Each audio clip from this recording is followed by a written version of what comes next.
Hello students, welcome back to Gyan education. इस video में हम लोग बात करने वाले हैं प्रॉपर ऑर्डर के बारे में, यानी कि ऑर्डर किस तरह से है, यानी कि कुछ क्वांटिटीज दी रहेंगी, उनको प्रॉपर ऑर्डर में करना होगा। ऑर्डर का मतलब है उसको किसी सिस्टमैटिक ऑर्डर में उसको प्लेस करना। और एक ऑर्डर होता है जो कि हमारी हायर अथॉरिटीज देती हैं हम लोगों को।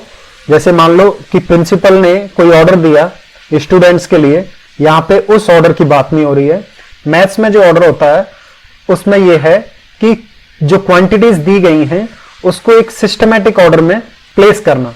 तो वीडियो स्टार्ट करने से पहले अगर आप इस चैनल पर नए हैं तो इस चैनल को सब्सक्राइब कर लें एंड बेल आइकन को प्रेस कर लें, जिससे कि आपको रेगुलर अपडेट्स मिलते रहें। तो चलिए वीडियो को क्विकली स्टार्ट करते हैं। यूज किया जाता है प्रॉपर ऑर्डर, यूज किया जाता है सिस्टमैटिक एंड सिक्वेंशियल चीजों को अरेंज करने के लिए। ठीक है, जो ऑर्डर होगा वो दो या दो से ज्यादा जो चीजें होंगी, टू और मोर देन टू क्वांटिटीज के लिए एप्लीकेबल होगा। मान लो हमारे पास में यहां पे कोई एक आइटम है, ठीक है, या फिर एक नंबर है, ठीक है। अब इसका मैं ऑर्डर कैसे लिख सकता हूं? नहीं लिख सकता ना। सिंगल है तो सिंगल जो है वो तो है ही है, ठीक है। अगर मेरे को कोई ये कहे कि भाई 1 है और 2 है तो इनका तो ऑर्डर समझ में आता है कि भाई 1 के बाद में 2 आता है, सिस्टमैटिक ऑर्डर है ये। तो दो होने चाहिए नंबर, दो क्वांटिटीज होनी चाहिए या दो से ज्यादा क्वांटिटीज होनी चाहिए सिक्वेंशियल ऑर्डर के लिए। मान लो यहां पे कोई ए बंदा है, ठीक है। अब इसको बोला जा रहा है भाई लाइन में लग। भाई तू ये लाइन में ही तो है, सिंगल है, जहां पे वो खड़ा है वही लाइन है उसकी। अब मान लो इसकी हाइट h1 थी और यहां पे मान लो सेकंड बंदा है, ठीक है, उसकी हाइट h2 है, ठीक है। तो मान लो h1 ग्रेटर देन है h2। असेंबली में जैसे लगते थे स्कूल में, यहां पे सेकंड वाला बंदा यहां लग जाएगा और h1 वाला जो फर्स्ट बंदा है वो इसके जस्ट पीछे लग जाएगा। अब भाई देखते हैं कि क्वांटिटीज जो मैं वर्ड यूज कर रहा हूं वो क्या हो सकती है। हाइट हो सकती है, जैसे कि हमने अभी इस एग्जांपल में देखा, जैसे कि हम लोग स्कूल में लगते थे असेंबली के टाइम पे, कि जिन बच्चों की लाइन हाइट सबसे ज्यादा होती थी वो सबसे पीछे लगते थे और जिनकी सबसे कम होती थी वो सबसे आगे लगते थे, ठीक है। देन हो सकता है वेट। क्वांटिटी क्या हो सकती है? वेट हो सकती है कि हमारे पास में मान लो 1 kg है और एक है हमारे पास में 2 kg और एक है हमारे पास में 3 kg, ठीक है। तो इनको जो है ये सिस्टमेटिक ऑर्डर में लगाओ भाई, वेट के हिसाब से।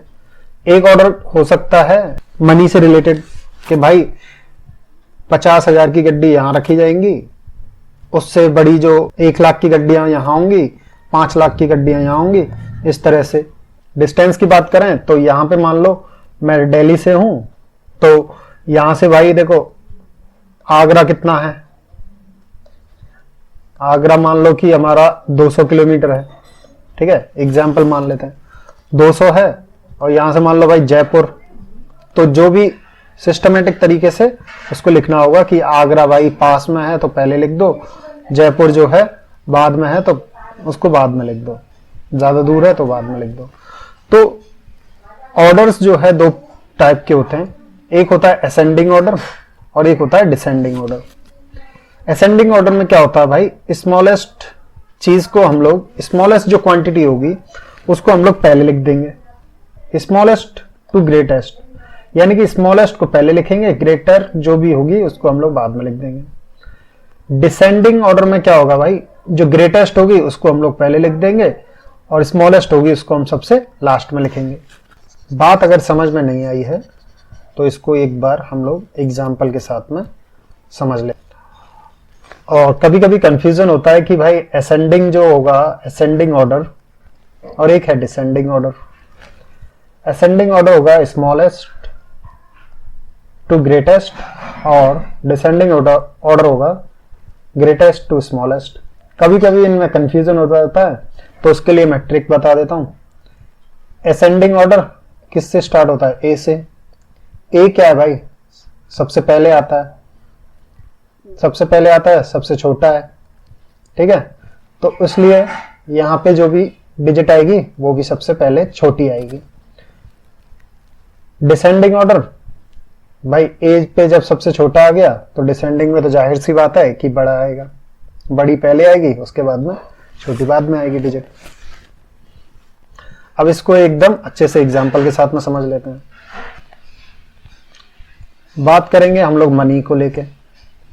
मान लो किसी के पास में 10 रुपए हैं, किसी के पास में भाई 100 रुपए हैं, किसी के पास में भाई 5 रुपए ही हैं, किसी के पास में भाई 50 रुपए हैं। ठीक है, अब इसको ये रैंडम डेटा दे दिया, रैंडम डेटा है। अब इसको बोला जा रहा है यहाँ पे ए बंदा है, ए बंदे के पास में 10 रुपए हैं, बी बंदे के पास में जो है 100 रुपए हैं, सी बंदे के पास में केवल 5 हैं और डी बंदे के पास में भाई 50 रुपए हैं।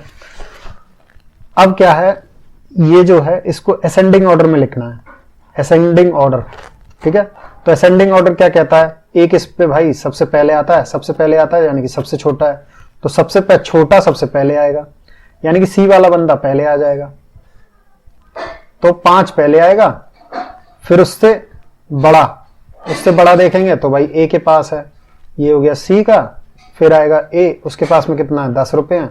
उसके बाद में आएगा हमारा डी, डी के पास में कितने भाई 50 रुपए हैं, केवल 50 रुपए आ जाएंगे।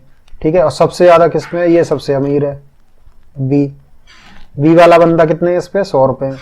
वैसे हालांकि कोई भी अमीर नहीं है, 100 रुपए से कोई अमीर नहीं होता, लेकिन बस इस क्वेश्चन में तो यही अमीर है। अब हम लोग बात कर लेते हैं भाई इसी, ये जो रैंडम डेटा दिया गया था एग्जांपल में, इसको डिसेंडिंग ऑर्डर में लिखो। डिसेंडिंग ऑर्डर, बच्चे कंफ्यूज रहते हैं कि स्मॉल लिखूं पहले या बड़ा लिखूं पहले। तो डिसेंडिंग भाई डी जो है ए के बाद में आता है, यानी कि डी क्या हो गया, बड़ा हो गया, तो पहले बड़े नंबर को लिखेंगे। तो बड़ा नंबर, सबसे अमीर आदमी कौन है यहाँ पे सबसे अमीर है बी, तो 100 रुपए हैं इस पे। फिर भाई उससे गरीब कौन है, डी है गरीब, बी से गरीब डी है, और ए जो है भाई बी और डी से गरीब है, इसके पास 10 रुपए हैं। और ये सी तो भाई सबसे ही गरीब है, इसके पास में तो 5 ही रुपए हैं। ठीक है, तो ये चीजें आपको समझ में आ गई होंगी, इतनी छोटी छोटी चीजें हैं, बेसिक चीजें हैं। मैं 0 से स्टार्ट कर रहा हूं मैथमेटिक्स को, और जहां तक कोशिश होगी वहां तक इसको लेके चलेंगे। तो कोई ये मत कहना कि मतलब यार इतनी बेसिक चीजें बता रहे हैं छोटी छोटी, थोड़ा इंतजार करो, अभी बड़ी बड़ी चीजें भी आएंगी। और किसी किसी को ये भी नहीं आती तो उसके लिए तो ये इंपॉर्टेंट है ही। और हाँ, जिनको कुछ चीजें आती हैं लेकिन कंफ्यूज रहते हैं तो उनके लिए तो ये बेनिफिट बहुत ज्यादा है। तो चलिए नेक्स्ट चीजें देखते हैं क्या है। ओ भाई साहब, ये बड़ी मेहनत करके बनाया गया है, सिर्फ और सिर्फ तुम लोगों के लिए। तो वहां पे तो हमने देखा था भाई पैसों के बारे में, ठीक है, मनी के बारे में। अब यहाँ पे हमने फिर से ये 4 बंदे ले लिए हैं। सी भाई सबसे गरीब था, इसके पास में 50 रुपए, कितने थे 5 रुपए थे केवल। और बी सबसे अमीर था, 10 रुपए थे, वो 100 रुपए थे। अब इसमें एग्जाम्पल ले लेते हैं भाई इसका, कि भाई ए बी सी डी ये 4 बंदे थे, इनकी हाइट को मैंने सेंटीमीटर में लिया है। ए की हाइट 160 है, बी की हाइट जो है 154 सेंटीमीटर है, और सी की हाइट 158 सेंटीमीटर है, और डी की हाइट 159 सेंटीमीटर है। तो यार ये देखो, बड़ी मेहनत से ये हमने ग्राफ बनाया है, चार्ट बनाया है। इसमें रैंडम डेटा जो है दे रखा है, ए बी सी डी जो 4 बंदे थे उनकी हाइट का। ठीक है, तो ये जो कलर है वो ए का है, ये जो कलर है बी का है, ये जो कलर है भाई सी का है, ये जो कलर है वो डी का है। इनकी हाइट दे रखी है भाई, देखो ए की हाइट इतनी है 160 है, और ये 154 है बी की, ये देखो 55 यहाँ है, ये 154 हो जाएगी। और ये सी वाला बंदा है, इसकी हाइट कितनी है, इसकी हाइट है भाई 158, तो 158, ये 158 हो गई हाइट, और ये 159, इसकी हाइट भाई 159 है डी की। तो ये रैंडम डेटा दे रखा है। अब बोला जा रहा है कि भाई इसको असेंडिंग ऑर्डर में लिखो। असेंडिंग ऑर्डर में लिखना है तो ये भाई कलर जो है बी का है, ये सी का है, ये जो कलर है वो डी का है, ये जो कलर है वो ए का है। अब इससे क्लियरली पता चल रहा है, ऐसे हम लोग स्कूल में असेंबली में खड़े होते थे कि नहीं होते थे? सबसे छोटा जो स्टूडेंट होता था वो सबसे आगे, जिसकी अच्छे से वोट लगती थी कभी कभी, और जो सबसे पीछे रहता था उसकी भी कभी कभी अच्छे से वोट लगती थी। बीच वाले भाई फायदे में रहते थे, ना तो उसको आगे से कोई परेशान करता था ना पीछे से, मतलब टीचर ही परेशान करते थे और क्या असेंबली के टाइम। तो असेंडिंग ऑर्डर जैसे कि मैंने बताया भाई, असेंडिंग ऑर्डर है तो ए आ रहा है। ए क्या है भाई? अल्फाबेट्स में सबसे पहले आता है ए सबसे पहले आता है तो सबसे छोटा हो गया, तो सबसे छोटा हो गया। तो ये यहाँ पे असेंडिंग ऑर्डर में सबसे छोटा, फिर उससे बड़ा, फिर उससे बड़ा, फिर उससे बड़ा। ठीक है, तो ये हो गया असेंडिंग ऑर्डर। देन भाई बात कर लेते हैं डिसेंडिंग ऑर्डर की। डिसेंडिंग ऑर्डर ये हो गया हमारा जो स्कूल में असेंबली में लगते थे उसका जस्ट अपोजिट, ये जस्ट अपोजिट है। ठीक है, ये वाला जो कलर है वो ए का है, ये वाला कलर इस चार्ट में बी का है, ये वाला कलर जो है सी का है, ये वाला कलर जो है डी का है। भाई इन चार्ट्स को बनाने में बहुत मेहनत लगती है।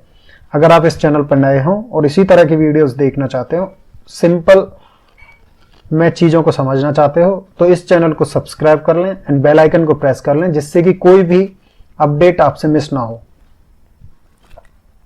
तो भाई देखो डिसेंडिंग ऑर्डर क्या कहता है? डिसेंडिंग ऑर्डर ये कहता है भाई डी जो है ए से बाद में आती है, बाद में आती है। इसका मतलब क्या हुआ? ए से तो बड़ी होगी ना, तो बड़ी होगी तो ये क्या होगा? सबसे पहले बड़ा लिखेंगे, उसके बाद में फिर बड़े से छोटा, फिर उससे छोटा, फिर उससे छोटा। तो भाई डिसेंडिंग ऑर्डर क्या हो जाएगा? A D C B height का, और असेंडिंग ऑर्डर हो जाएगा बी सी डी ए। तो ये जस्ट अपोजिट हैं एक दूसरे के। होप करता हूं ये वीडियो आपको इंफॉर्मेटिव लगा होगा और इंटरेस्टिंग लगा होगा और सारी चीजें आपको अच्छे से समझ में आई होंगी। अगर आपका कोई भी डाउट है तो आप मेरे को कमेंट सेक्शन में कमेंट करके पूछ सकते हो। चैनल को अगर अभी तक सब्सक्राइब नहीं किया तो इस चैनल को सब्सक्राइब कर लें और अपने फ्रेंड्स के साथ में इसको शेयर भी कर दें। Thank you for watching this video.